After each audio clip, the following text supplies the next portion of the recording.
Waktu kita membahas tentang kelemah lembutan di sini ya, kita harus ingat bahwa ini bukan kelemah lembutan satu virtue kebajikan yang berdiri sendiri, tetapi ini adalah satu virtue yang pasti harus berkaitan dengan semua yang lain. Gak ada misalnya orang yang hanya memiliki kelemah lembutan tapi gak ada self control, gak ada temperance, gak ada penguasaan diri. Atau gak ada orang yang memiliki kelemah lembutan tapi gak mempunyai cinta kasih gitu misalnya ya. Karena itu bukan kelemah lembutan yang dimaksud di sini pasti gitu. Sama seperti kita waktu membahas virtue yang lain atau kebajikan-kebajikan yang lain, kita tahu waktu kita diberhadapkan dengan bagian ini, kita sadar bahwa ini bukan sesuatu yang kita produce dari kekuatan kita sendiri ya. Ini adalah satu pemberian Tuhan, ini adalah karunia roh, ini adalah buah roh yang diproduksi oleh roh itu sendiri. Dan ketika kita hidup dipimpin oleh Roh Kudus, kita akan menghasilkan buah seperti yang dikatakan di sini.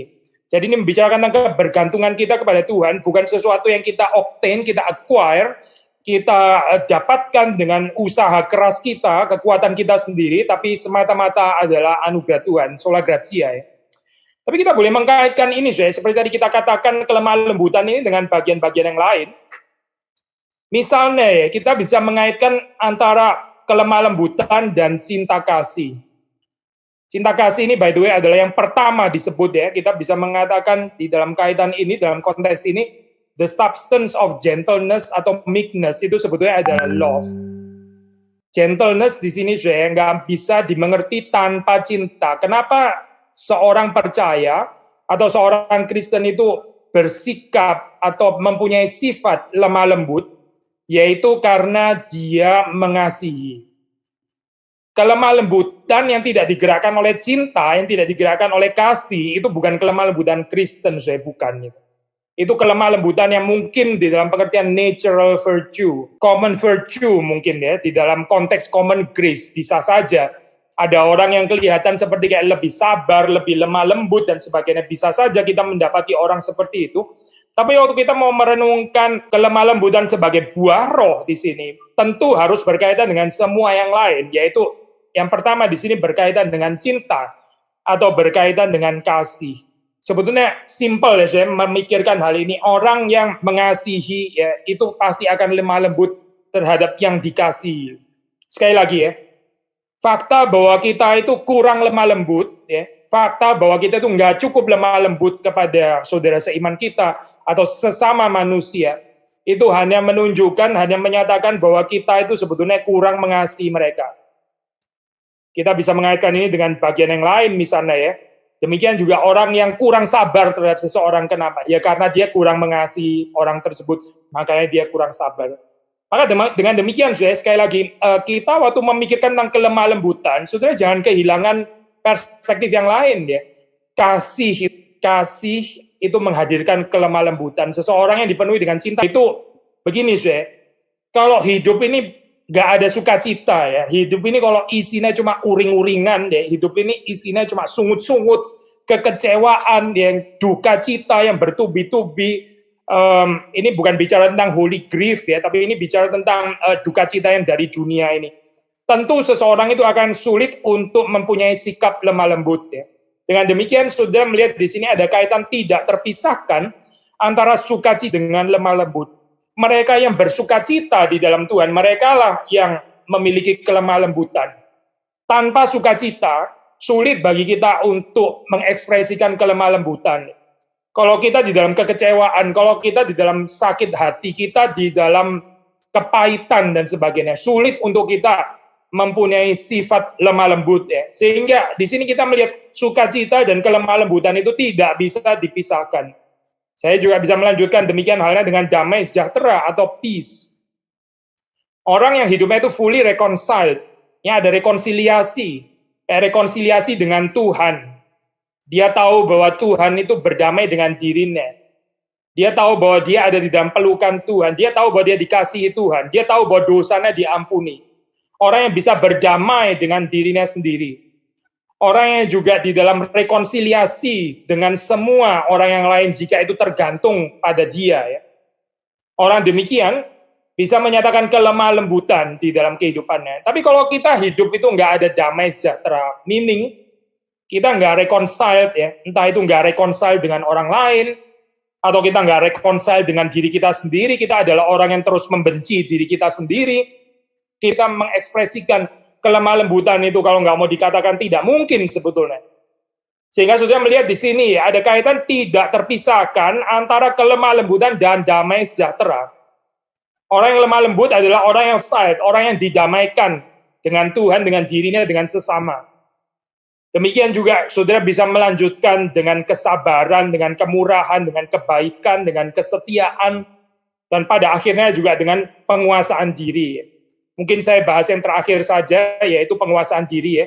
Nanti sisanya saudara bisa merenungkan sendiri. Apa sih kaitan antara kelemah lembutan dengan kesabaran misalnya? Ini sangat dekat sekali. Apa kaitan kelemah lembutan dengan kemurahan? Apa kaitan kelemah lembutan dengan kebaikan? Kita mau menghubungkan atau mengaitkan antara kelemah di dalam satu, sekali lagi ya, pengertian yang negatif ya. Apa sih lawan katanya lemah lembut itu ya? Lawan kata daripada lemah lembut itu apa? Kalau saudara ditanya, apa lawan kata daripada lemah lembut? Orang yang lemah lembut itu, lawan katanya orang yang apa? Nah, di dalam bahasa Indonesia ini, istilahnya ada mengandung istilah lemah di situ. Nah, itu yang bikin kadang-kadang bisa rada misleading ya di dalam hal ini, seolah-olah kelemah lembutan itu merupakan kelemahan atau weakness gitu, padahal kelemah lembutan itu bukan kelemahan deh sebetulnya, tapi merupakan kekuatan. Ada tulisan kuno dari penjaga kuno itu mengatakan kelemah lembutan itu cuma bisa diharapkan daripada mereka yang truly strong. Sekali lagi ya, kelemah lembutan itu justru hanya bisa diharapkan dari mereka yang truly strong. Orang yang kuat, orang yang betul-betul kuat itu bisa diharapkan lemah lembut. Maksudnya begini, lawan katanya dalam hal ini itu cruelty, kekejaman ya, kasar ya, sifat yang kasar, sifat yang suka menyakiti dan sebagainya. Itu cuma bisa diharapkan di dalam diri orang-orang yang lemah sebetulnya gitu. Sekali lagi kita nggak bisa mengharapkan kelemah lembutan itu dari orang yang lemah, dari orang yang truly powerful, ini biblically powerful maksudnya ya, dari orang yang sungguh-sungguh ada kekuatan di dalam kehidupannya, itulah orang yang kita bisa mengharapkan kelemah lembutan. Saudara dan saya yang kita kurang lemah lembut, ya memang kita kurang perkasa di dalam hal ini. Orang-orang yang kasar, orang-orang yang cruel, itu adalah orang-orang yang lemah sebetulnya, bukan orang-orang yang kuat. Tapi seperti saudara baca di dalam istilah bahasa Indonesia pakai istilah kelemah lembutan seperti kayak seolah-olah mengindikasikan kelemahan. Padahal sebetulnya ini bukan bicara tentang kelemahan, tapi ini bicara tentang kekuatan sebetulnya ya. Nah, sekali lagi tadi pertanyaannya, apa sih kaitan ini dengan self-control ya, dengan penguasaan diri? Orang yang lemah lembut itu dia bisa menguasai dirinya sendiri. Mereka yang nggak lemah lembut, mereka yang kasar, mereka yang cruel, mereka yang kejam, itu adalah orang-orang yang nggak ada temperance, nggak ada kesabaran, nggak ada penguasaan diri. Ini adalah orang-orang yang gampang sekali terluka dan nggak bisa mengampuni orang lain. Sekali lagi, ini adalah orang yang gampang sekali terluka, lalu terus kemudian nggak punya kekuatan untuk mengampuni orang lain. Nah, saudara sekali lagi melihat di sini bahwa kelemah lembutan ini bukan sesuatu yang pasif ya, tapi sesuatu yang aktif. Orang yang lemah lembut itu bisa mengasihi musuh-musuhnya. Orang yang lemah lembut itu bukan hanya sekedar sabar terhadap mereka yang melukai dia, tapi mendoakan dan mengasihi dan mengampuni dan sebagainya. Jadi bicara tentang sesuatu yang aktif ya, bukan tidak membalas, tapi membalas dengan kebaikan. Jadi saudara melihat di sini ada kaitan tidak terpisahkan antara kelemah lembutan dengan penguasaan diri. Orang yang lemah lembutlah orang itu yang memiliki penguasaan diri yang sesungguhnya, self control atau temperance. Sebaliknya mereka yang nggak memiliki kelemah lembutan itu dinyatakan dirinya sebagai orang yang juga nggak bisa menguasai diri.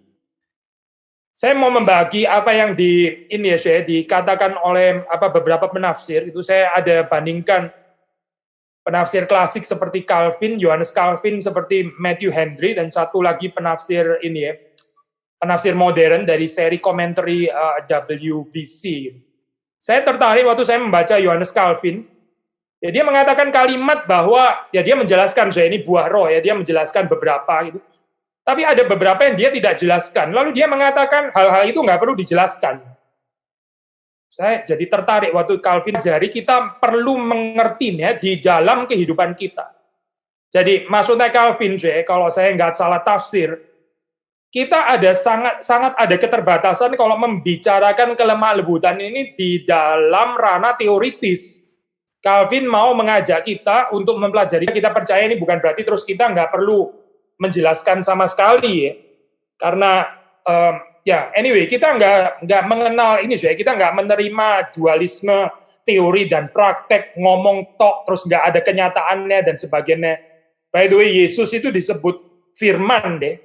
Firman itu ya bahasa simpelnya kata.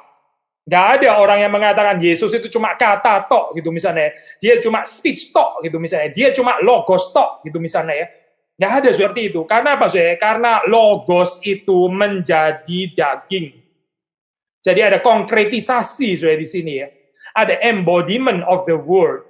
Nah ini yang kita bisa belajar ya. Logos itu bukan seperti logosnya Plato atau orang-orang Yunani yang lain, pemikir-pemikir itu yang ngawang-ngawang di atas nggak jelas itu ya, cuma di dalam wilayah ide, seperti dikatakan Karl Marx ya. Kalau saudara pergi ke Berlin itu ada satu universitas namanya Humboldt University. Yang menarik Humboldt University itu adalah satu universitas yang sangat terkenal. Jadi banyak sekali pemikir-pemikir yang entah belajar di sana, pernah studi di sana, atau juga pernah menjadi profesor di sana. Ya, kita menyebut nama-nama seperti Einstein, seperti Karl Barth, seperti Kierkegaard, seperti Hegel, seperti Schleiermacher, ya seperti Humboldt sendiri dan Bonhoeffer dan masih banyak orang yang lain. Tapi menarik waktu saudara pergi ke sana, itu di dalam hall yang pertama kita masuk, kutipan yang ditulis di sana itu adalah kutipan dari Karl Marx. Bukan kutipan dari Hegel, bukan Schleiermacher, bukan Kierkegaard, bukan Karl Barth, bukan Einstein, bukan semua yang lain, tapi tulisan dari Karl Marx. Nah, memang kita tahu Berlin itu ya, Berlin Timur waktu di dalam zaman itu pernah jatuh ke dalam tangannya orang komunis ya, beberapa puluh tahun, sehingga ya saya percaya itulah salah satunya kenapa mereka taruh tulisannya Karl Marx, karena ini mau mendukung ideologi komunisme gitu.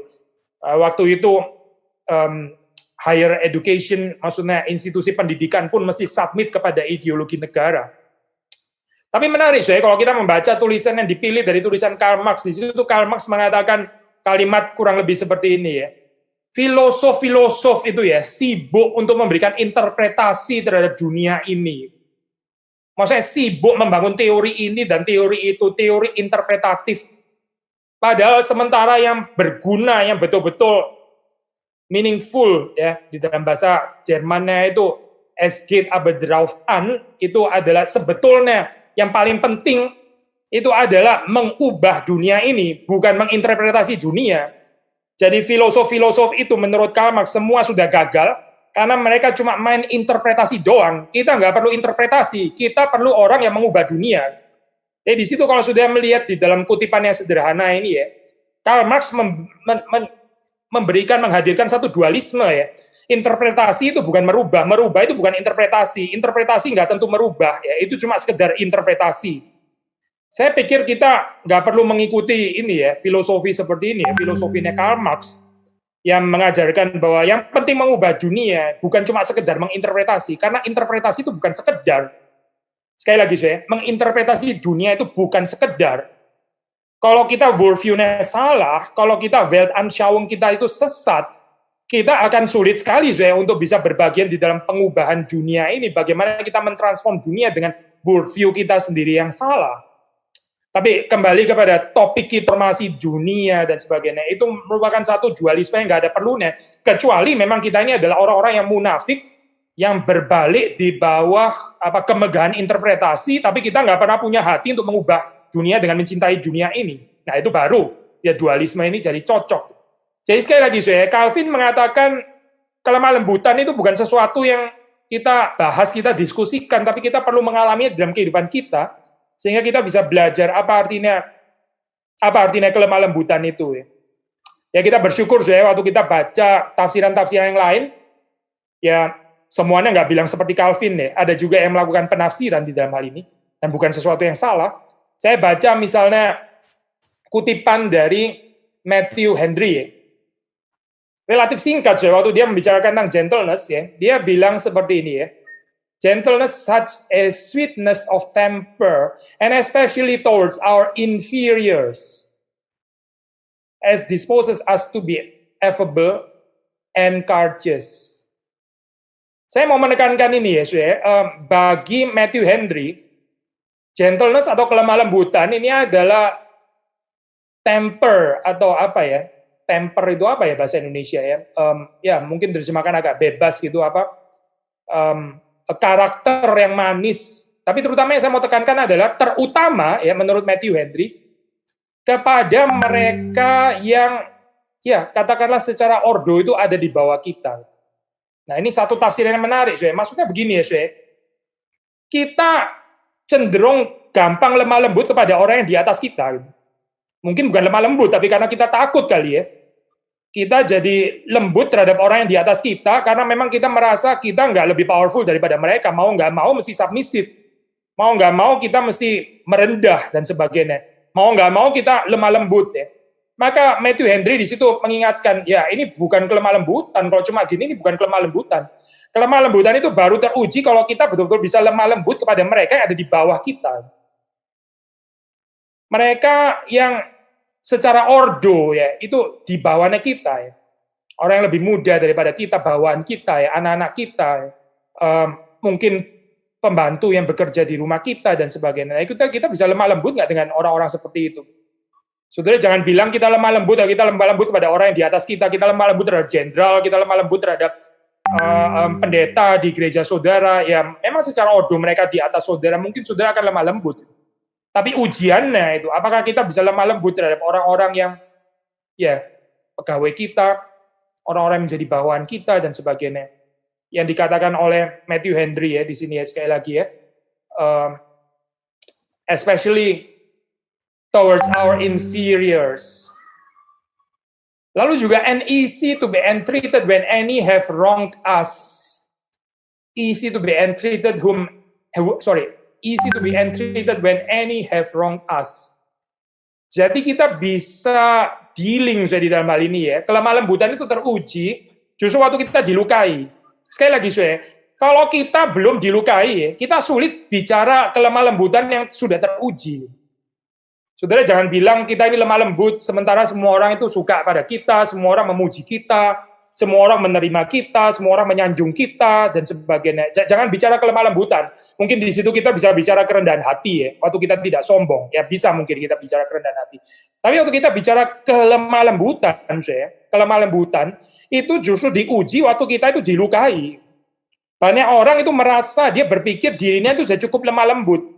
Padahal waktu dia dilukai baru dia sadar, baru kita sadar bahwa kita ini nggak lemah lembut enough, bahwa kita ini nggak cukup lemah lembut, bahwa kita ini orang yang kasar, orang yang kejam sebetulnya. Saya beberapa waktu yang lalu saya menonton film ini ya, film apa ini, Joker ya, barusan nih karena di pesawat perjalanan agak jauh, saya pikir ya saya tonton film. Tadinya saya waktu film itu pertama kali keluar, saya kurang tertarik itu menonton film itu karena ya setelah baca-baca dan sebagainya ini katanya film yang sangat dark ya, film yang sangat pesimistik meskipun menyatakan gambaran yang realistik terhadap kesulitan yang terjadi dalam society betul, tapi sebenarnya film itu seperti kok film yang dark gitu ya. Saya nggak terlalu tertarik menonton film-film yang dark karena hidup ini sudah banyak pergumulannya. Kenapa mesti nonton film-film yang seperti itu lagi? Saya berapa tahun lalu pernah menonton film Black Swan, mungkin saudara tahu ya tentang penari balet itu. Nah, diakhiri dengan gambaran seperti itu, kok saya jadi stres ya. Jadi ikut agak depresi setelah nonton film itu. Nah, film itu nggak memberikan pengharapan. Film itu seperti kayak merayakan skizofrenik. Film itu merayakan orang-orang yang mentally ill, psychologically problematic dan sebagainya. Maka waktu film Joker itu pertama kali keluar, saya nggak terlalu tertarik menonton film itu. Tapi setelah saya di perjalanan di pesawat terbang ini banyak waktu dan sebagainya, saya pikir ya saya coba nonton lah itu mengerti kesulitan psikologis seseorang yang terjadi di dalam tekanan society dan sebagainya. Menarik, memang film itu satu penggarapan yang bagus ya gitu. Kita bahkan saya nggak tahu respon saudara apa gitu, tapi melihat latar belakangnya dia yang banyak disakiti dan sebagainya. mungkin waktu kita menonton biografinya dia itu, kita bisa timbul semacam simpati bahkan ya, mungkin semacam pengertian gitu, mungkin semacam belas kasihan juga, understanding. Kenapa sih? Karena ini adalah orang yang terus-menerus dilukai. Terus-menerus dilukai. Jadi kita mencoba untuk mengerti kesulitan psikologinya ya. Orang yang terus-menerus dilukai seperti ini, akhirnya melukai kembali. Ya itu seperti kayak sesuatu yang wajar. Sesuatu yang ya kita bisa mengerti. Tetapi waktu kita membaca di dalam Galatia pasal 5, justru keindahannya di sini adalah waktu bicara kelemah lembutan. Saudara dan saya yang juga bisa berpotensi menjadi joker ini ya. Joker di dalam hal apa sih? Yaitu di dalam waktu kita dilukai, kita mau membalas dendam. Waktu kita dilukai, kita akan melukai kembali kalau bisa nggak kalah tajam dengan pisau yang ditusukkan kepada kita gitu, supaya dia juga belajar, supaya terjadi keadilan dan sebagainya ya. Itu adalah gambaran orang yang hidupnya itu dikuasai oleh kedagingan, bukan dipimpin oleh Roh Kudus. Kalau kita dipimpin oleh Roh Kudus, kalau Roh Kudus memenuhi kita nggak akan berespon seperti itu. Kita nggak akan menjadi psikopat. Kita nggak akan menjadi orang-orang yang mentally ill, meskipun itu sangat bisa dimengerti secara penjelasan psikologis. Meskipun kita bisa maklum, meskipun kita bisa bersolidaritas, meskipun kita bisa mencoba untuk mengerti, tapi itu bukan satu-satunya akhir daripada gambaran manusia yang terus-menerus dilukai kehidupannya. Maka waktu kita bicara kelemah lembutan, ini bicara bukan sesuatu yang klise, ya, tapi ini bicara tentang theological realisme. Membicarakan bahwa di dalam dunia ini yang sudah jatuh, kita bergaul dengan orang-orang yang lain, termasuk orang-orang percaya, orang-orang yang mengaku pengikut Kristus dan sebagainya. Tapi kita nggak bisa menghindarkan diri daripada kehidupan yang saling melukai. Kita dilukai dan kita melukai juga. Maka apa pengharapannya? Injil itu memberikan pengharapan, Kristus itu memberikan pengharapan kepada saudara dan saya, bukan di dalam pengertian bahwa ini loh, kalau kamu percaya kepada Kristus mulai detik ini kamu tidak akan pernah melukai orang lain lagi. Bukan itu kali ya beritanya gitu. Ya, saudara yang punya sahabat dekat, apalagi saudara yang sudah menikah dan sebagainya, kita tahu di dalam relasi yang sangat intens, yang sangat dekat itu ya, kita sangat rentan di dalam kehidupan yang saling melukai. Kita tahu kalau kita nggak sering ketemu dengan seseorang yang mungkin kita jarang melukai dia, lalu pengharapannya apa? Ya ini buah roh gitu. Pengharapannya itu buah roh. Waktu seseorang itu memiliki kelemah lembutan bukan dari dirinya sendiri, tapi sesuatu yang dikaruniakan Tuhan di dalam kehidupannya. Waktu dia dilukai, ya, dia bisa mengampuni, ya, dia bisa dealing dengan luka sakit hati itu ya dengan benar di hadapan Tuhan. Saya bukan mengatakan kita jadi nggak mengalami lagi rasa painful, ya. Itu bukan kekristenan, itu stoicisme. Stoicisme itu berpura-pura menjadi kuat, ya. Seperti kayak manusia itu nggak bisa lagi mengalami sakit, nggak bisa lagi dilukai, menertawakan penderitaan gitu misalnya ya, lalu berada di atas kesulitan ya dengan tertawa terbahak-bahak. Karena kita ini tidak tersentuh oleh kekecewaan, tidak tersentuh oleh luka dan sebagainya. Saya pikir ini satu filosofi hidup yang nggak bisa dihidupi ya. Unlivable, itu bukan kekristenan, itu stoicisme. Tetapi kalau kita kembali kepada ajaran firman Tuhan, justru ajaran tentang kelemah lembutan, ini sebetulnya presuppose, ini assume bahwa kita ini boleh dilukai. Precisely kita boleh dilukai, ya karena apa? Karena ada kelemah lembutan yang bisa disediakan oleh Roh Kudus. Roh Kudus sendiri itu kalau kita membaca di dalam Alkitab dikatakan dia sendiri juga bisa didukakan. Roh Kudus yang adalah Allah sendiri pribadi ketiga. Allah itu maha kuasa kan? Allah itu omnipoten kan? Kita tidak meragukan bahwa yang disebut Allah itu maha kuasa dan perkasa bukan?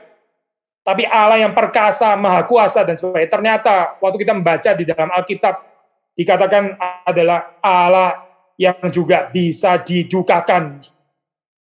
Dan Allah itu memberi dirinya didukakan. Dia bisa dilukai. Dia bukan tidak tersentuh oleh kesakitan, bukan.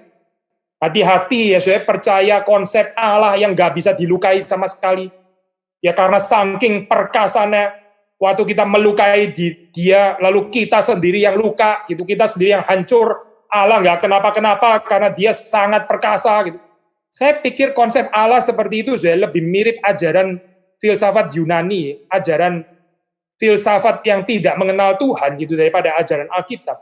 Tapi kalau kita melihat gambaran Roh Kudus ini Roh Kudus ini adalah pribadi yang maki itu, tapi dia menyerahkannya kepada dia, kepada Bapa yang akan menghakimi.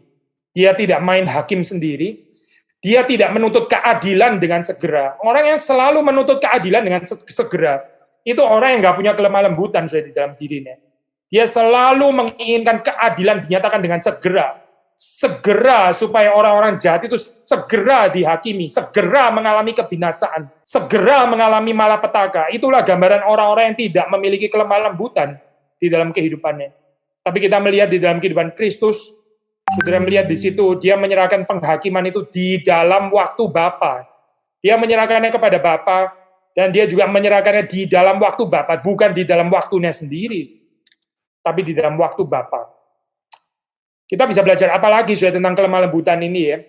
Saya sekarang sharing dari tafsiran yang lain lagi yaitu dari WBC ya. WBC ini dia mengutip tentang Aristotle yang mengajarkan tentang konsep kelemah lembutan. Menarik kalau kita bandingkan ajaran Alkitab dengan Aristotle.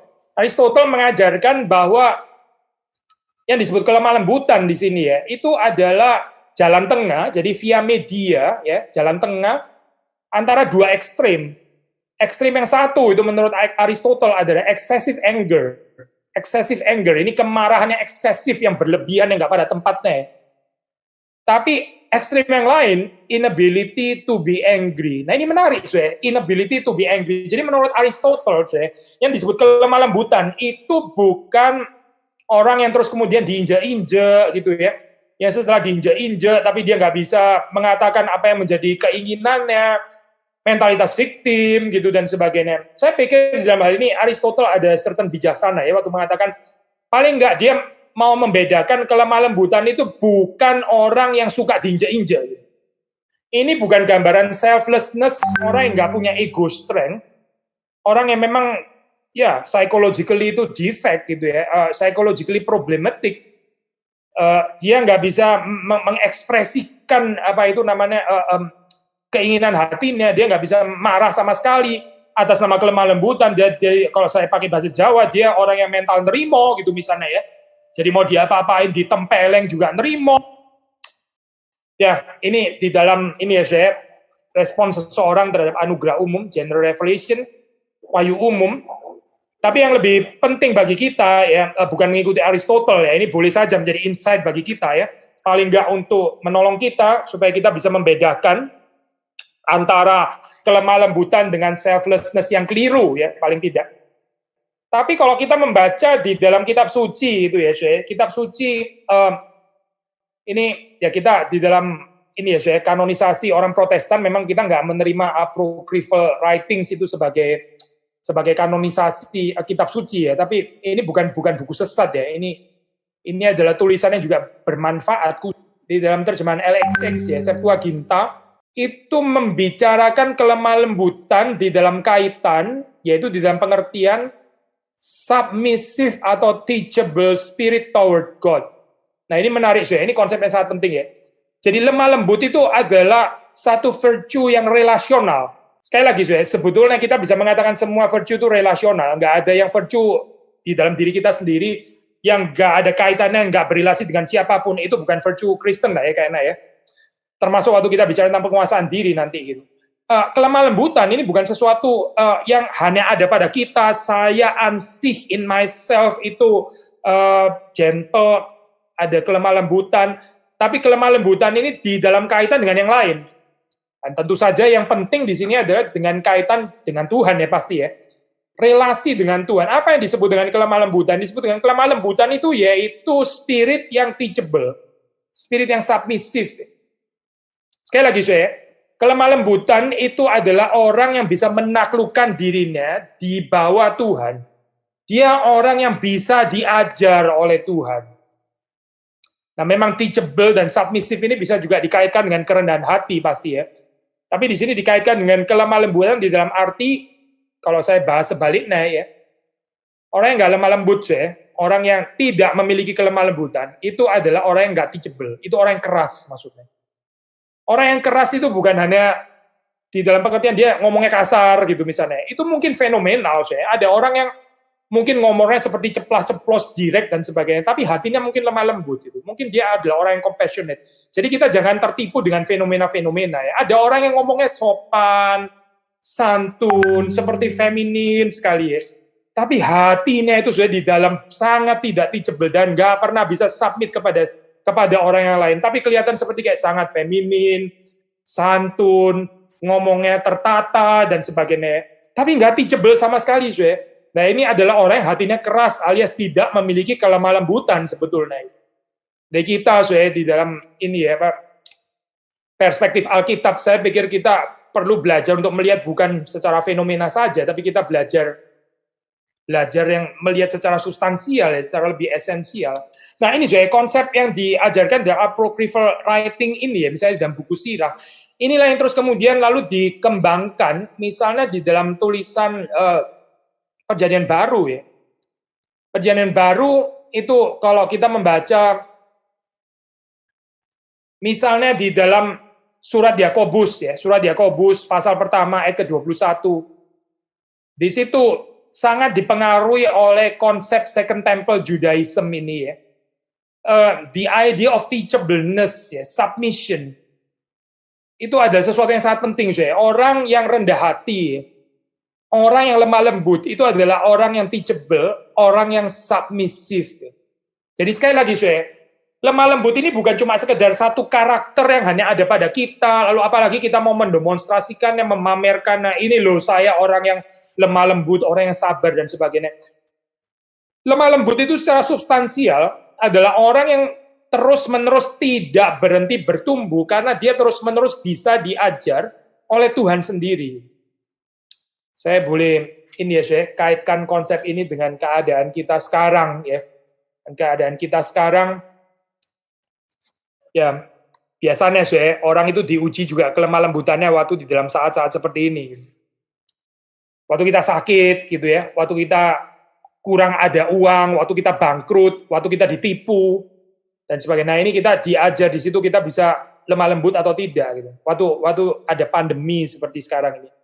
Waktu nggak boleh keluar, ya, waktu mesti physical distancing, waktu saudara mesti ya membatasi diri di rumah secukupnya, mungkin menunya ya itu terus, telur dengan 99 variasinya gitu. Nah, di dalam saat-saat seperti itu, ya, betul-betul kelemah lembutan kita itu sedang diuji. Maksudnya begini, ya, kita bisa melihat ini sebagai satu pelajaran atau tidak gitu. Kalau kita lemah lembut ya, kita menjadikan saat-saat seperti ini sebagai satu lesson. Lalu kita bertanya kepada Tuhan, Tuhan apa yang Engkau mau saya belajar di dalam saat-saat seperti ini? Nah itu orang yang lemah lembut. Tapi ada orang yang nggak lemah lembut di dalam saat-saat seperti ini, dia ngomel-ngomel terus, dia rasa nggak puas, dia dissatisfied, dia disappointed, dia bersungut-sungut. Kenapa selebritis yang tinggal di millions dollar home, dollar house itu ya, lalu mereka seperti komplain dengan saat-saat isolasi, terus banyak sekali netizen ya di luar sana yang mencibir. Itu apa sih yang mereka ngomong ini ya? Itu kan bukan isolasi, itu holiday namanya dan sebagainya. Tapi orang yang sudah biasa hidup enak, orang yang sudah biasa hidup berkelimpahan, disuruh isolasi, tinggal di tempatnya, di rumahnya sendiri yang sebetulnya sangat mewah, banyak fasilitas dan sebagainya, itu tetap saja ngomel dan sebagainya. Ini orang yang nggak ada kelemah lembutan. Kalau kita ada kelemah lembutan, ya kita bertanya kepada Tuhan di dalam saat-saat seperti ini, Tuhan mau kita itu belajar apa sih sebetulnya? Nah itu orang yang teachable, itu orang yang submissive, orang yang bisa menundukkan diri di hadapan Tuhan, orang yang tidak berhenti belajar di dalam saat-saat penderitaannya. Nah itulah orang yang lemah lembut. Orang yang waktu disakiti, ya, dia marah, dia menyakiti balik dan sebagainya. Ya itu anak kecil, itu orang yang nggak mature, ya, orang yang childish. Tetapi kita, saudara dan saya yang bertumbuh, yang menjadi dewasa, waktu kita tersakiti, ya, termasuk tersakiti oleh keadaan pada saat ini, kita tanya di hadapan Tuhan, Tuhan sekali lagi, ya, saya ini mesti belajar apa sih dalam saat seperti ini? Apa yang Tuhan mau saya ini bertumbuh? Lessons apa yang saya perlu belajar dalam saat-saat seperti ini? Nah, saya percaya saya dengan kelemah lembutan seperti itu, kita menjadi orang-orang Kristen yang tidak akan berhenti bertumbuh, ya, termasuk di dalam saat-saat seperti ini.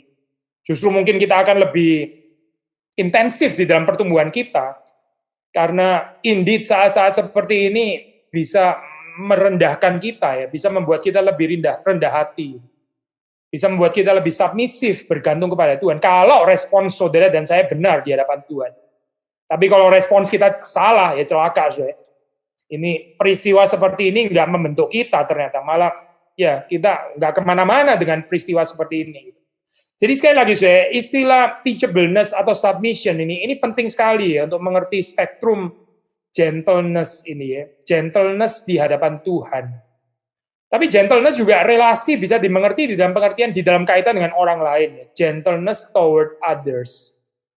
Nah, saudara bisa membaca di dalam tulisan Paulus yang lain, misalnya dalam 1 Korintus pasal 4 ayat 21, 2 Korintus 10 ayat 1, Galatia di surat yang sama, pasal 6 ayat 1, Efesus pasal 4 ayat 2, Kolose pasal 3 ayat 12, 2 Timotius 2 ayat 25, dan masih ada beberapa tempat yang lain, ya. Saudara melihat di situ yang dikatakan di sini adalah gentleness toward others, ya. Gentleness toward others. Ini penting ya, saudara. Kalau kita sekali lagi sama seperti tadi kita mengatakan, kelemah lembutan kita itu justru diuji bukan waktu semua orang itu baik kepada kita, bukan waktu semua orang itu ngomongnya sopan kepada kita. Tapi gentleness kita itu justru diuji waktu orang itu ngomongnya ngawur, ya. Orang ngomong ngawur terhadap kita gitu. Orang itu annoying gitu ya. Orang itu annoying, jadi kita jadi annoyed gitu. Kita lalu terus kita jadi terprovok gitu misalnya ya. Karena orang lain itu memang provokator gitu misalnya ya. Lalu kita jadi ikut terprovok, kita jadi gak sabar ya. Dan disitulah kelemah lembutan kita itu sesungguhnya itu diuji. Sekali lagi ya, kelemah lembutan kita itu belum teruji kalau semua ngomong baik-baik, semua orang ngomongnya sopan, semua orang rendah hati, semua orang nggak ada yang menyakiti kita. Ya belum teruji, kelemah lembutan kita itu belum teruji. Tapi kelemah lembutan saudara dan saya itu betul-betul teruji. Waktu orang itu menghina kita, waktu orang itu salah mengerti kita, waktu orang itu kasar terhadap kita, gitu. Waktu orang memfitnah kita dan sebagainya. Waktu kita diprofil secara salah, gitu. Padahal maksud kita bukan seperti itu. Nah, di saat-saat seperti ini, kita betul-betul diuji kelemah lembutan kita. Memang kita orang-orang yang nggak sempurna, kita ini orang-orang yang pada dasarnya dari our sinful nature, kita ini memang nggak lemah lembut gitu. Kita lebih suka defense. Kita lebih suka waktu orang itu salah mengerti tentang kita langsung menjelaskan gitu ya. Kita justify ourselves, kita membenarkan diri kita sendiri dan sebagainya. Bahkan kadang-kadang waktu kita salah pun kita tetap membela diri. Ya. Coba kita nggak kelihatan salah dan seterusnya dan seterusnya. Tetapi kelemah lembutan yang sesungguhnya itu sangat ada kaitannya dengan humility, ya, bersedia dikoreksi, tapi juga disalah mengerti, dilukai, ya, diprofil secara salah, ya.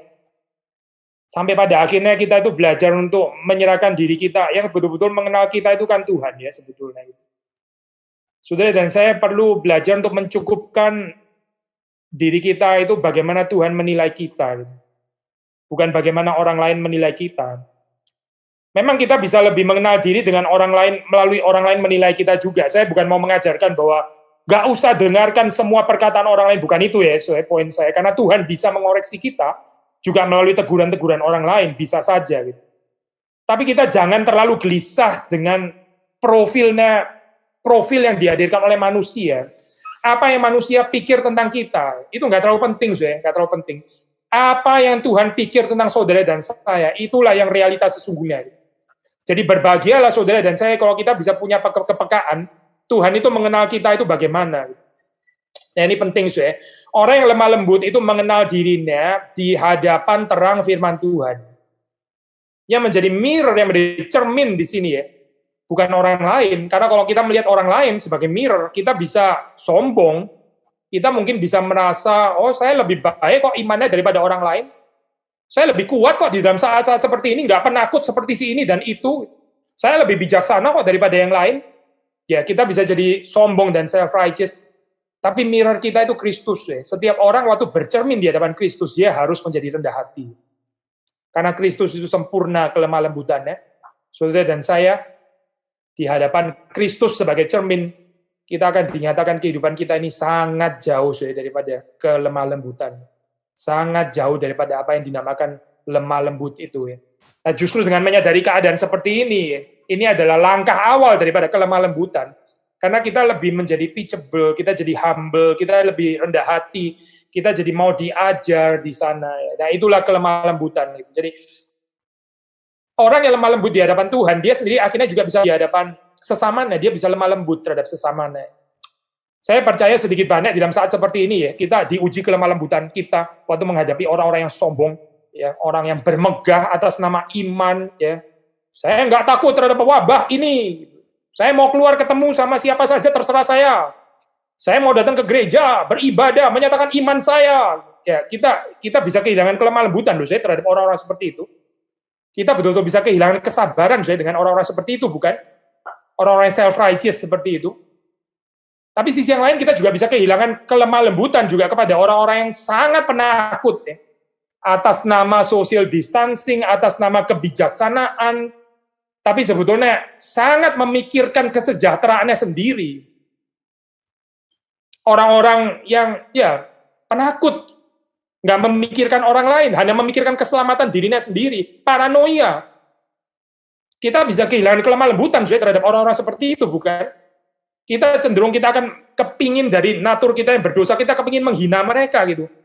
Lu ini apa-apaan di dalam saat seperti ini kok jadi penakut seperti ini gitu. Kita hampir ngomong kalimat seperti itu atau malah mungkin sudah ngomong. Nah di sini waktu kita bicara tentang kelemah lembutan yang dihadirkan oleh Roh Kudus. Mari kita belajar sekali lagi. Memang kita ini orang-orang yang lemah, bukan orang-orang yang sempurna. Tapi waktu Roh Kudus itu menguasai kita menjadi orang yang lemah lembut, ya betul-betul lemah lembut seperti Kristus. Lemah lembut bukan hanya kepada orang yang sabar, yang ngomongnya benar, yang theologically correct, yang proportional.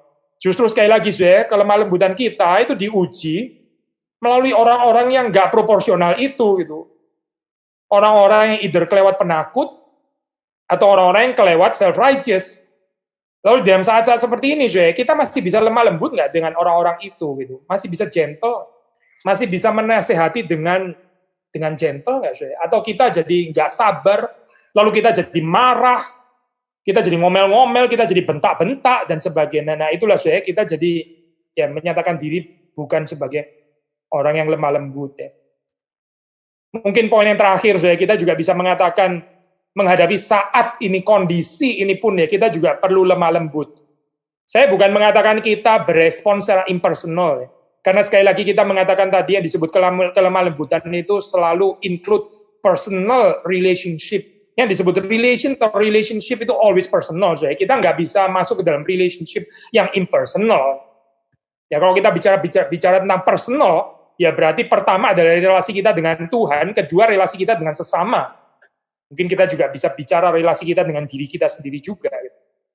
Tapi yang tadi saya katakan adalah saat-saat seperti ini ya, saat-saat wabah, kita nggak bisa keluar dan sebagainya, kita mesti mengisolasi diri, sosialis seperlu-perlunya saja gitu kepada orang-orang yang sungguh-sungguh membutuhkan kita gitu. Di dalam saat-saat seperti ini kita juga perlu lemah lembut. Kalau kita boleh kontraskan, ya ini lawan katanya adalah sungut-sungut ya, grudges. Orang Israel waktu di padang gurun itu mengalami semacam isolasi. Waktu mereka di Mesir, itu mereka nggak diisolasi. Mereka bisa ini, bisa itu, ada banyak kegiatan dan sebagainya, seperti banyak atraksi ya di Mesir. Tapi waktu mereka mulai dibebaskan, ya ini dibebaskan tapi malah masuk isolasi. Isolasi di padang gurun, nggak ada apa-apa, cuma ada panas terik matahari, lalu ada pasir, dan pasir, dan pasir, dan pasir, dan menunya selalu mana, dan mana, dan mana, dan mana. Wah ini betul-betul bisa membosankan ya keadaan isolasi seperti ini. Lalu apa yang menjadi respons daripada orang Israel? Ini menjadi contoh ya, model bagi kita. Bersungut-sungut, mencela Tuhan dengan kehadiran Tuhan. belajar mencukupkan diri di dalam pemeliharaan Tuhan. Saudara jangan lupa ya, sekarang ini masa Lent ya, ini adalah minggu-minggu Prapaskah. Tadi Pendeta Jethro mengingatkan ya, kita memang orang Protestan kebanyakan, enggak semua ya, saya enggak semua, tapi mungkin tidak sedikit yang enggak terlalu observe ya bagian-bagian seperti ini, minggu-minggu Prapaskah, masa Lent dan sebagainya, seperti kayak kita enggak mau tahu dengan minggu-minggu itu ya. Tapi kalau orang yang observing minggu-minggu Prapaskah ini, apa yang sedang dilakukan sih di situ? Yaitu kehidupan yang bertarak, kehidupan yang berpantang. Education of needs, tapi reduction of needs.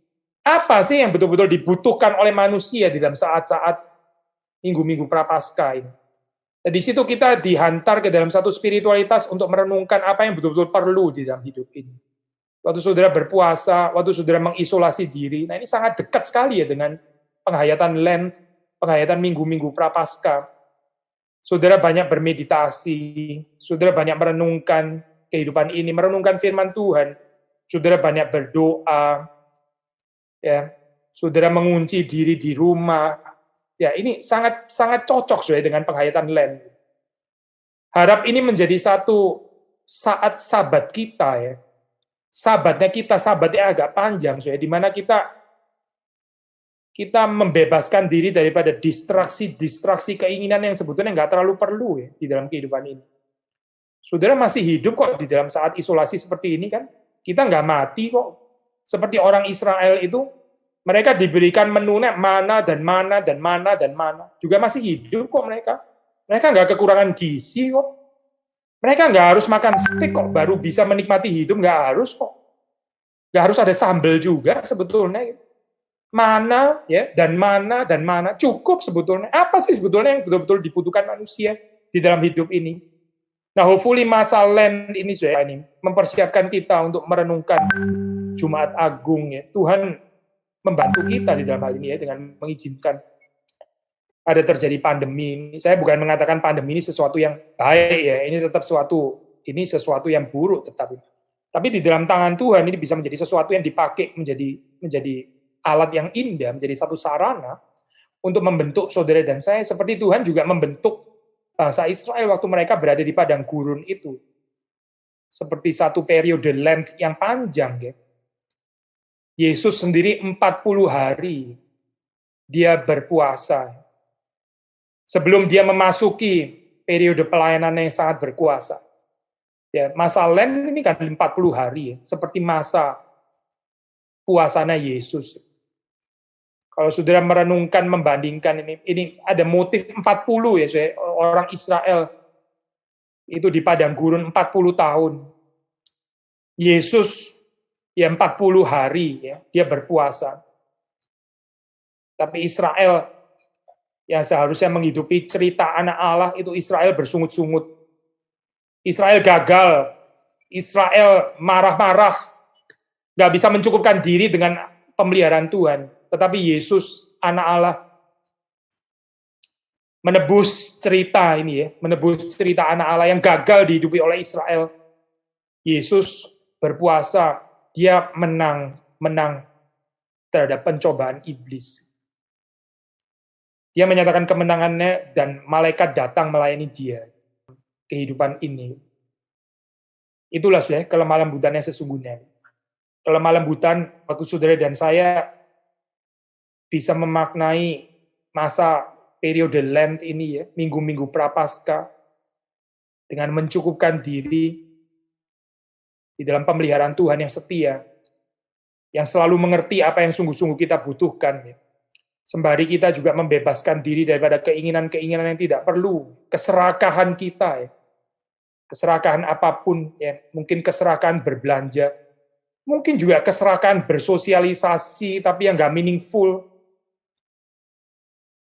Mungkin keserakahan kita di dalam suka bicara, tapi bicara yang juga sia-sia. Keserakahan kita jalan-jalan keluar, tapi juga nggak memberikan apa-apa di dalam kehidupan kita.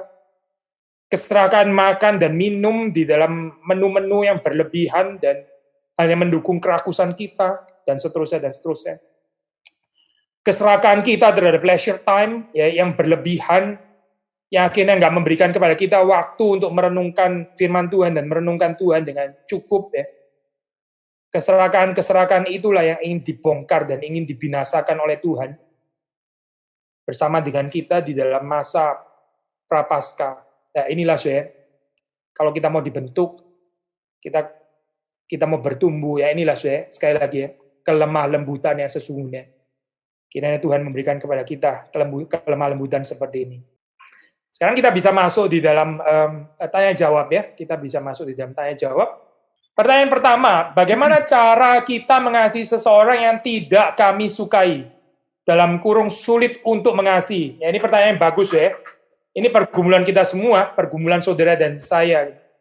Bukan satu perfection di dalam arti bahwa kita itu bisa nggak berdosa lagi. Bukan itu saya. Tapi di dalam pengertian kita di dalam hidup ini tidak dikuasai oleh partiality atau keberpihakan. Alias, hidup yang dikuasai oleh like and dislike. Jadi, kita mengenal Tuhan kita, ya, Allah kita, itu menerbitkan matahari dan memberikan hujan, bukan hanya kepada orang benar, tapi juga bagi orang fasik. Bukan hanya kepada orang baik, tapi juga bagi orang jahat. Jadi, dia nggak ada parsialitas di dalam hal ini, ya. Dan di dalam konteks itu, waktu sudah membaca di dalam Matius, dikatakan, hendaklah kita menjadi sempurna seperti Bapa. Kita dari kekuatan kita sendiri, kita nggak ada kemungkinan, kita nggak ada kekuatan deh untuk bisa mengasihi orang yang tidak mengasihi kita. Kita cenderung mengasihi orang yang suka kepada kita, lalu kita juga suka kepada dia. Lalu terus kemudian hidup dikendalikan oleh like and dislike seperti itu ya. Di situ kita belajar juga untuk mengasihi orang-orang yang melukai kita. Orang-orang yang annoying, orang-orang yang suka provoke, orang-orang yang setiap kali kita mendengar mereka selalu bicara tentang beban kehidupan mereka, jadi bikin kita nggak sabar, ya, kurang mencintai, dan sebagainya. Kita belajar untuk mendoakan mereka. Kalau kita belum bisa langsung berhadapan dengan mereka, ya, bawalah mereka di dalam doa, ya, orang-orang yang kita nggak suka itu, sehingga hati kita itu makin lama makin luas. Q2, ya, pertanyaan kedua, Pak, terima kasih untuk firman yang dibagikan. Bagaimana jika saya justru lebih bersabar terhadap pertumbuhan atau pertobatan orang yang di bawah saya? Usia, ordo, atau power? Menarik sekali, saya pertanyaan ini. Terhadap orang yang di atas saya sulit bersabar. Bagus sekali, saya sharing ini ya. Ada ekspektasi dalam pikiran saya. Contoh, jika seorang ayah yang harusnya bertanggung jawab terhadap keluarga, tapi justru tidak bertanggung jawab, menelantarkan anak istri, saya tidak sanggup bersabar terhadap beliau. Saya berekspektasi harusnya ia bertanggung jawab. Sebaliknya saat saya bertemu seorang adik yang usianya lebih muda, usianya dari saya, seberapapun dia jatuh, saat dia menceritakan kejatuhannya, saya dimampukan untuk bersabar, memfollow up pergumulannya. Mohon masukan atau tegurannya, Pak. Sekali lagi, saya ini pertanyaan yang sangat bagus ya. Tapi sekali lagi di sini, kita ini diuji kelemah lembutan kita. Memang katakanlah tadi kita mengutip Matthew Henry ya, perhaps agak one-sided, tapi saya pikir tetap ada bijaksana ya waktu dia mengatakan orang yang katakanlah inferior di bawah kita gitu ya. Tapi bukan berarti sebaliknya jadi nggak ada ya. Jadi saya sangat setuju dengan saudara yang menanyakan kalimat ini ya.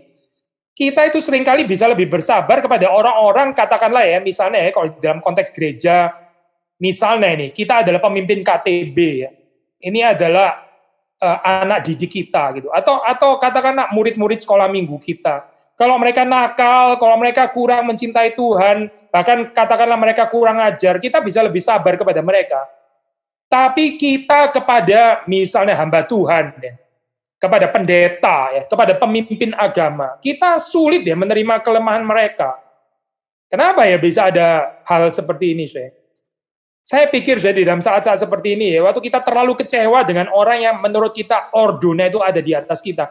Sebetulnya ini adalah momen yang sangat baik di mana Tuhan itu ada saatnya, orang-orang yang ordonya di atas kita, itu ada saatnya mereka sendiri itu juga jahat kita, itu harus selalu rohaninya selalu harus lebih baik dari kita terus dan sampai selama-lamanya.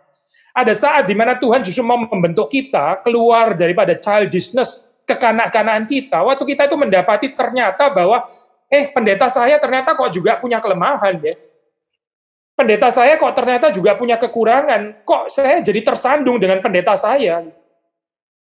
Kok dia nggak bisa jadi contoh dan sebagainya. Nah, disitulah kan ya dengan lemah lembut Kita bisa berbelas kasihan. Karena orang-orang yang selama ini saudara pikir itu harus selalu menjadi contoh di dalam kehidupan saudara.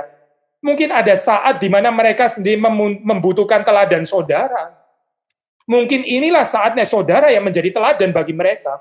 Dan jangan mereka yang harus selalu menjadi teladan bagi saudara. Jadi kita jangan statis di sini ya, saudara. Saudara jangan saudara jangan fix gitu ya di dalam hal ini. Saya cuma bisa menjadi teladan terhadap orang-orang yang ini saja, yang di bawah saya. Sedangkan orang-orang yang ordinnya di atas saya harus selalu menjadi teladan saya. Saya pikir ini bisa menyuburkan kekanak-kanaan kita tanpa ada perlunya. Gitu. Waktu Tuhan mau mendewasakan kita, dia juga mau mendewasakan kita dengan ada saat-saat di mana kita terekspos terhadap kelemahan orang-orang yang selama ini saudara pikir harusnya selalu bisa menjadi teladan.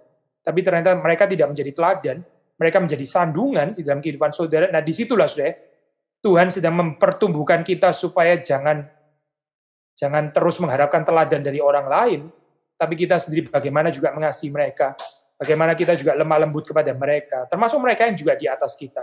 Ya, ini pertanyaan sangat baik. Saya baca pertanyaan berikutnya. Apa tujuan Musa menyatakan dirinya sendiri lemah lembut di dalam Bilangan 12 ayat 3? Saya nggak tahu arah pertanyaan saudara di sini kemana ya. Maksudnya mungkin saudara sudah menyatakan ini yang tulis sendiri Musa, tapi Musa sendiri bilang dia lemah lembut. Kalau dia sendiri bilang dirinya lemah lembut, tapi yang ngomong dia sendiri juga. Karena Pentateuch ini ditulis oleh Musa. Lalu kita mulai mencurigai, Musa ini betul-betul lemah lembut atau enggak sih sebetulnya gitu. Karena orang yang lemah lembut itu kan rendah hati. Kalau orang rendah hati yang nggak bicara tentang dirinya sendiri itu rendah hati. Kalau dia bicara dirinya rendah hati dan dirinya lemah lembut, ya itu orang yang nggak lemah lembut dan nggak rendah hati gitu misalnya. Supaya ini adalah firman Tuhan gitu. Musa itu memang perlu menulis bagian ini karena memang dia diminta Tuhan untuk menulis gitu. Kalau dia memang harus menulis tentang dirinya, ya dia akan melakukan itu juga. Tapi bukan Musa sendiri yang tergerak untuk menulis hal ini, tapi Roh Kudus yang menggerakkan Musa untuk menulis bagian ini. Kita baca aja saudara ini ya. Bilangan 12 ayat saya baca bahasa Inggris ya. Miriam and Aaron spoke against Moses because of the Cushite woman whom he had married, for he had married a Cushite woman. And they said, has the Lord indeed spoken only through Moses? Has he not spoken through us also? And the Lord heard it. Now the man Moses was very meek. Musa itu sangat lemah lembut, more than all people who were on the face of the earth. And suddenly the Lord said to Moses and to Aaron and Miriam, come out you three to the tent of meeting, dan seterusnya dan seterusnya. Saudara bisa membaca sendiri ya. Jadi memang betul di sini ya. Ini Musa di sini dikatakan dia mencatat bahwa dirinya itu adalah rendah hati. By the way, saudara, kalau kita mau ya ini agak sedikit kompleks ya, saudara, kalau kita mengatakan ini ya. Even kita percaya Pentateuch ini ditulis oleh Musa, bukan berarti nggak ada redaksi ya. Bisa saja tulisan ini adalah tulisan redaksional belakangan yang dilakukan oleh penulis yang lain, redaktor, yang juga dipenuhi oleh Roh Kudus, menulis bagian ini. Jadi juga nggak mutlak itu adalah Musa yang menulis. Bisa saja redaktor yang belakangan menulis bagian ini. Tapi katakanlah, misalnya pun katakan ini yang menulis adalah Musa. Nggak ada persoalan juga, saudara, karena dia menulis bagian ini, dia diminta oleh Tuhan untuk menyatakan bagian itu, bukan untuk mempermuliakan dirinya sendiri, tapi dengan tujuan supaya orang itu belajar untuk menghargai orang yang diurapi oleh Tuhan. Sekali lagi ya, di sini kalau saudara baca konteks saya, di situ Miriam itu ya mereka di sini ya, bukan cuma Miriam tapi juga Harun. Miriam dan Harun itu berkata melawan Musa dengan sempit hati. Memangnya Tuhan itu cuma berbicara melalui Musa saja. Ini kalau saya terjemahkan dalam konteks kita sekarang, memangnya dipakai Tuhan cuma dia doang. Memangnya gua nggak bisa dipakai Tuhan apa? Memang dia tok yang bisa dipakai Tuhan gitu ya. Nah ini saya kalimat-kalimat seperti ini seringkali mengekspresikan iri hati dan kesempitan hati seseorang gitu. Kita nggak bisa pungkiri, di dalam dunia ini ada orang-orang yang dipakai Tuhan dengan luar biasa. Memang kenapa cuma dia? Nah, saya pikir ini kita berada dalam bahaya ya. Jadi ini pelajaran yang bisa dipelajari di situ. Tetapi juga ada sisi yang lain juga bisa dipelajari dari sisi Musa sekarang ya. Mengapa ini dinyatakan? Musa sendiri meskipun diserang seperti ini ya, dia belajar untuk menjadi lemah lembut. Dan Musa di sini menjadi teladan ya. Sebenarnya kelemah lembutan Musa ini menunjuk kepada kelemah lembutan Kristus. Ini adalah tipologi ya, yang menunjuk kepada Kristus. Saudara melihat Kristus waktu dia di dalam dunia, banyak orang juga nggak bisa menerima otoritasnya kan. Orang-orang Farisi, the scribes, ahli-ahli Taurat. Mereka juga mengatakan, siapa orang ini? Kita yang dari dulu berkuasa, kita dari dulu pengajar-pengajar Israel, ini pengajar datang dari mana? Ini pengajar ingusan baru datang gitu. Kenapa orang Israel mesti mendengarkan dia? Mereka sama, pengertiannya sama lagi. Dikuasai dengan kesempitan hati, nggak bisa menerima otoritas Kristus. Tapi saudara melihat di situ ya, Kristus tetap rendah hati, Kristus tetap lemah lembut. Nah, ini kita mempelajari apa di sini ya? Kalau saudara dan saya ya, kita masih bisa dipakai Tuhan, itu adalah kasih karunia Tuhan ya. Bukan karena kita lebih qualified daripada orang lain. Lalu waktu kita diberkati Tuhan, kehidupan kita bisa dipakai oleh Tuhan. Lalu ada orang lain menyerang kita ya, ada orang lain memfitnah kita, ada orang lain membenci kita, dan seterusnya dan seterusnya. Sama seperti Musa, sama seperti Kristus, saudara dan saya diundang untuk tetap punya kelemah lembutan. Perhatikan respons Musa di sana ya. Musa bukan terus kemudian self-asserting di dalam arti, ya memang saya yang menjadi satu-satunya juru bicara Tuhan gitu. Memang kenapa lu nggak mau terima? Lu nggak bisa terima saya gitu misalnya. Itu bukan responsnya Musa, saya bukan gitu. Musa nggak mengatakan, ya memang saya hamba Tuhan ya gitu. Kenapa nggak bisa saya terima saya sebagai hamba Tuhan? Memang saya yang punya otoritas di sini. Itu bukan responsnya Musa, saya bukan gitu. Responsnya Musa sudah pelajari ya di dalam bagian itu. Sangat-sangat indah gitu. Bagaimana Musa merespons. Akhirnya Tuhan sendiri yang marah kepada Miriam dan Harun ya. Miriam sampai kena kusta gitu. Jadi Miriam kena kusta. Tapi terus kemudian sekali lagi ya, bagaimana responsnya Musa? Musa bukan terus nyukurin. Nah, syukurin lu ya. Gara-gara serang saya akhirnya lu kena punishment dari Tuhan. Syukurin lu kena kusta sekarang. Sekali lagi saya, bukan itu responsnya Musa. Tapi Musa tetap dinyatakan di situ sebagai orang yang betul-betul punya kelemah lembutan ya. Dia mendoakan, dia punya belas kasihan bahkan terhadap orang-orang yang dihukum Tuhan karena mencela Musa. Sekali lagi saya, karakter Musa ini betul-betul menunjuk kepada Kristus. Nah, waktu kita belajar daripada kelemah lembutan Musa, saudara jangan terdistraksi, lalu terus saudara kepingin jadi terganggu. Kenapa Musa di sini membicarakan kelemah lembutannya sendiri di sini? Kok jadi mirip orang congkak? Kelemah lembutan Musa itu menunjuk pada Kristus. Saudara jangan didistraksi untuk tidak melihat Kristus. Yang harus kita lihat di dalam kelemah lembutan Musa itu adalah kelemah lembutan Kristus. Dan saudara dan saya diundang untuk menghidupi kelemah lembutan Kristus ini di dalam kehidupan saudara dan saya. Baru kita bisa belajar dengan benar dari bilangan itu ya, dari kitab bilangan itu. Kelemah lembutan orang Kristen sering dipandang remeh oleh non-Kristen sehingga dengan gampang disalahartikan dalam tindakan yang menguji kasih kita kepada mereka. Bagaimana kita menyikapi hal ini? Ya kalau Alkitab kan mengatakan memang ini tadi ya, mungkin saya pakai Aristotle tadi ya. Tetap sesuatu yang insightful, itu bukan firman Tuhan sih ya. Tapi paling enggak ya, Aristotle di dalam respons terhadap general revelation, dia mengatakan kelemah lembutan itu bukan berarti ketidaksanggupan untuk marah, bukan. Kita bukan dipanggil untuk di-victimize, bukan gitu. Kita bukan karena kelemah lembutan kita tuh jadi bulan-bulanannya dunia ini, bukan. Karena itu di dalam Alkitab juga dikatakan kita perlu bijaksana. Tapi betul seperti yang saudara bilang ya, orang-orang yang lemah lembut itu biasanya di dalam dunia ini dianggap sebagai orang-orang yang kalah. Tetapi Alkitab mengatakan justru orang-orang lemah lembut inilah yang memiliki bumi.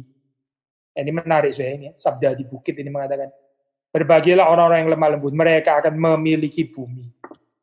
Orang-orang yang nggak lemah lembut, orang-orang yang kasar, orang-orang yang cruel, itu akan kehilangan bumi. Lawan kata ya, maksudnya. Bumi itu nggak bisa dimiliki oleh orang-orang yang tidak lemah ini. Kalau kita terus nggak puas, kalau kita terus bersungut-sungut, kalau kita terus dipenuhi dengan pikiran yang nggak pernah satisfied di dalam hidup ini, ya, pasti nggak bisa memiliki dunia. Kita pasti akan sangat ngomel-ngomel terus di dalam dunia ini, ya, nggak bisa bersyukur terhadap pemeliharaan Tuhan. Persis seperti kehidupan orang-orang Israel di padang gurun yang nggak ada kelemah lembutan itu. Tetapi waktu kita ada kelemah lembutan, kita jadi bisa menikmati pemeliharaan Tuhan, anugerah Tuhan, berkat Tuhan, dan sebagainya. Jadi ini memang jalan salib, saya betul. Orang yang lemah lembut di dalam dunia ini kelihatan seperti kayak kalah ya. Tapi memang kita nggak berusaha untuk memenangkan kerajaan dunia ini kan. Saudara dan saya nggak diundang untuk berlomba-lomba membangun kerajaan dunia, kan? Kita diundang untuk kalau kita bertekun, ya, membangun cerita kerajaan Allah, ya, kita menjaga sikap hati yang lemah lembut, terus increase ya, di dalam keterlibatan kita di dalam pekerjaan kerajaan Allah yang tidak terlihat itu. Tapi kalau kita mulai tertarik dengan kerajaan dunia yang kelihatan, ya, worldly power, worldly jabatan, ya, saudara akan sangat gampang kehilangan kelemah lembutan. Kalau saudara berusaha bersaing di dalam dunia ini, ya, untuk mendapatkan posisi-posisi tinggi yang ada di dalam dunia ini, ya, saudara akan rasa kelemah lembutan itu konyol. Tetapi kalau kita mencari terlebih dahulu kerajaan Allah dan segala kebenarannya, kelemah lembutan itu bukan kekonyolan, ini adalah kekuatan. Kita nggak bisa membangun kerajaan Allah tanpa kelemah lembutan. Itu nggak mungkin, tidak mungkin. Perhatikan kehidupan Yesus. Yesus lemah lembut, rendah hati, kayu salib. Kalau menurut kerajaan dunia, ya dia gagal total.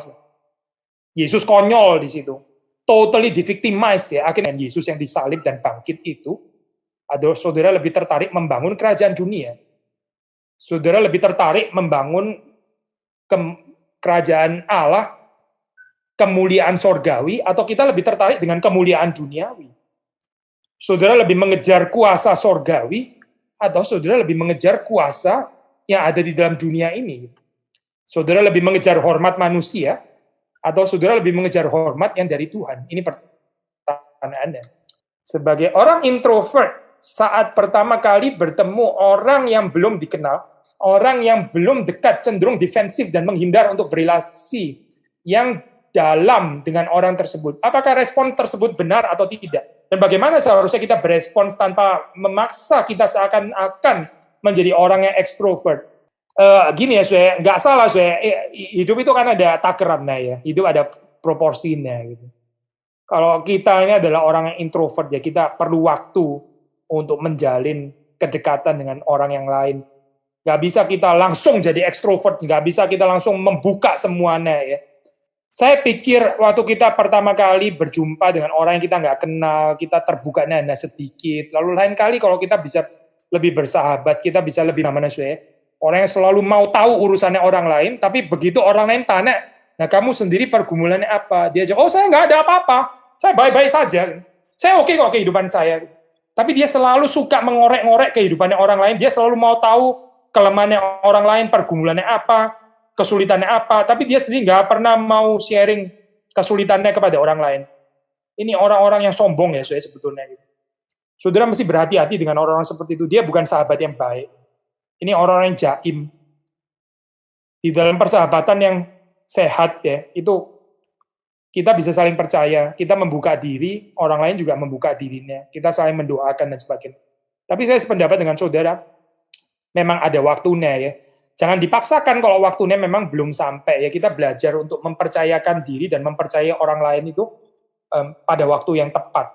Saya pikir dalam hal ini kita nggak perlu dari introvert menjadi ekstrovert, bukan itu ya panggilannya.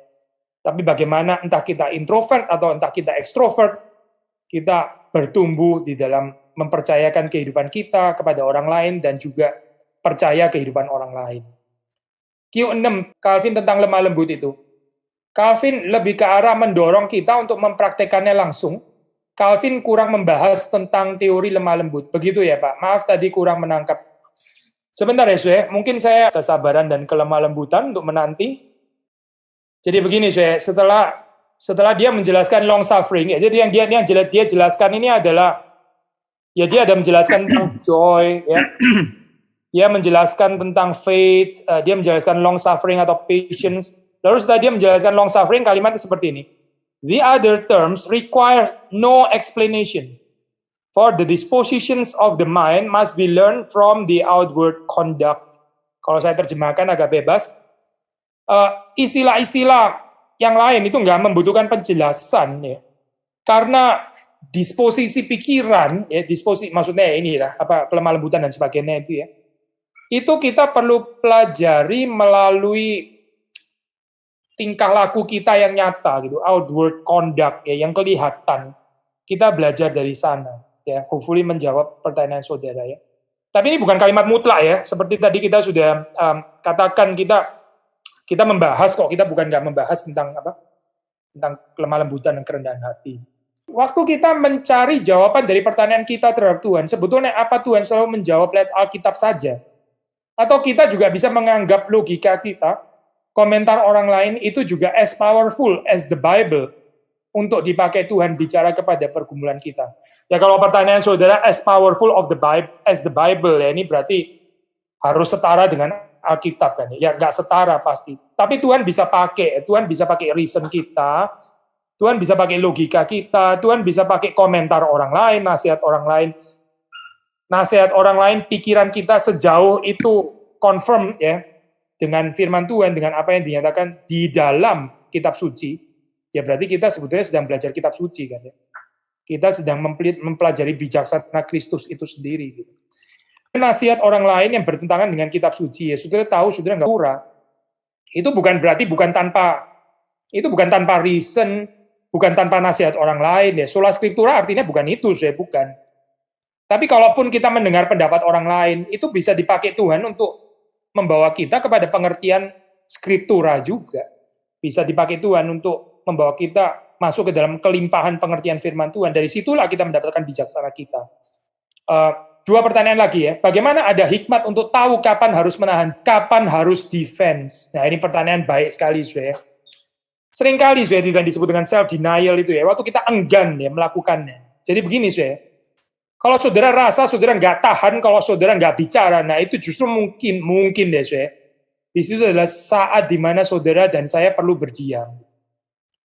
Ada saat-saat di mana kita itu sudah nggak sabar lagi, kita kepingin ngomong gitu misalnya, kita kepingin kasih tahu.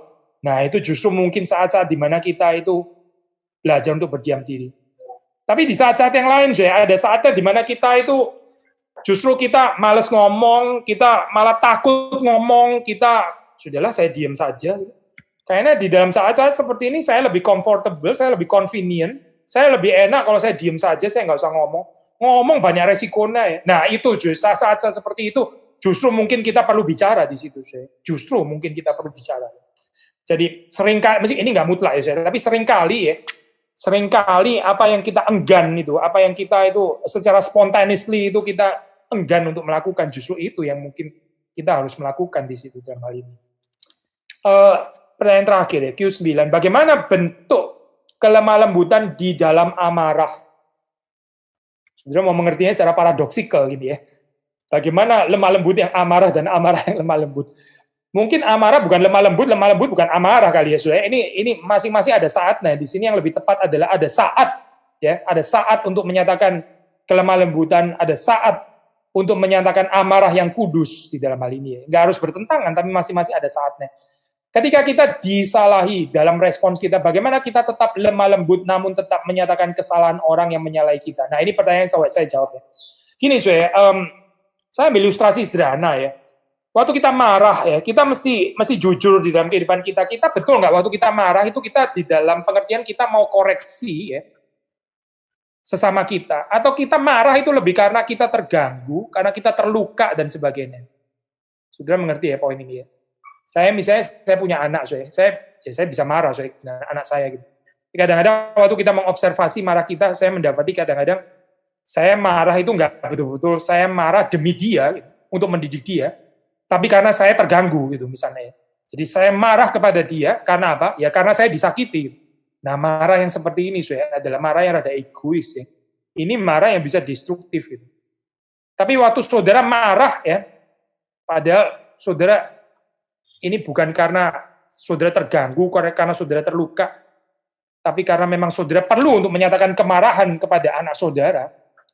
Lalu di situ kita marah supaya dia belajar apa artinya kebenaran, apa artinya keadilan, apa artinya murka Tuhan. Nah di situ kita bisa marah dengan benar. Tapi mungkin seringkali marah kita itu adalah marah yang egois ya.